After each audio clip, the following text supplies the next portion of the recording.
유한, 녹십자, 파맵신 팔았다.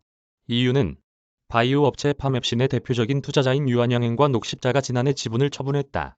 오랜 기간 지분을 보유하고 인연을 쌓아왔던 만큼 업계에서는 두 회사의 지분 매도 배경에 관심이 쏠린다. 18일 금융감독원 전자공시 시스템에 따르면 유한양행은 지난해 파맵신 주식 24만 2,092주를 전량 처분했다. 유한양행이 파맵신을 눈여겨본 것은 6년 전으로 거슬러 올라간다. 지난 2016년 30억 원을 투자해 코스닥 시장 상장 전인 파맵신 지분 2.4%를 확보했다. 파맵신 상장 이후 보유 주식은 12만 1,046주였는데 2020년 무상증자를 하면서 24만 2,092주로 늘어났다. 지난해 31억 5,200만 원에 이 주식을 전부 처분했다. 유한양행보다 먼저 파맵신에 투자를 단행했던 GC녹십자는 지난해 지분을 대폭 줄였다. GC녹십자가 처음 파맵신에 투자한 것은 2009년이다. 회사는 당시 11억 원을 투자했다. 허은철 사장이 3년가량 파맵신 이사회에서 활동하면서 회사에 대한 각별한 관심을 드러냈다.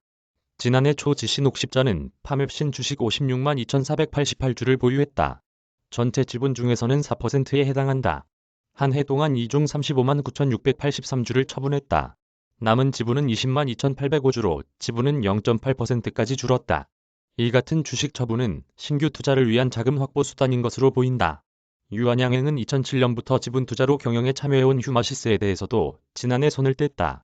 보유했던 주식 17만 3,952주를 전량 처분해 16억 5,300만 원을 확보했다. 인도의 제네릭 기업 GTBL의 주식도 전량 처분했다. 1992년부터 투자를 시작했다. 회사는 10억 원을 투자해 보유한 주식 385만 주를 84억 원에 처분했다. EM텍과 브릿지바이오에 대해 보유하던 지분도 전량 처분했다. 지난해 지분 매도로 유한양행이 확보한 현금은 총 547억 원이다. 이 자금은 다시 신규 투자에 활용됐다. 유한양행은 지난해 바이오 기업 9곳에 신규 투자했다. 기존 파트너사인 이뮤논시아, 아임뉴런 바이오사이언스, GI 이노베이션, 에이프릴 바이오 등 4곳의 지분도 늘렸다. GC녹십자도 비슷하다.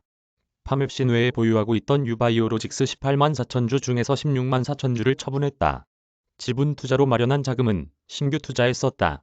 특히 회사는 미국 현지 법인 GC모감에 33억 원을 투자했다. 수년간 최대 역점 사업이었던 미국 진출을 위한 것으로 풀이된다. 또한 사업 확장을 목적으로 금융업체 포휴멀라이프 제이로 사무투자합자회사에 737억 원을 투자했다. 지난 2020년 50억 원을 투자했던 카나프 테라퓨틱스에 지난해 추가로 20억 원을 더 투자했다. GC녹십자 관계자는 파맵신 투자는 단순 투자였고 처분 이후 신규 투자를 했다고 말했다. 박다영 기자 이메일 주소. 저작권자 돈이 보이는 리얼타임 뉴스 머니투데이. 무단전제 및 재배포 금지.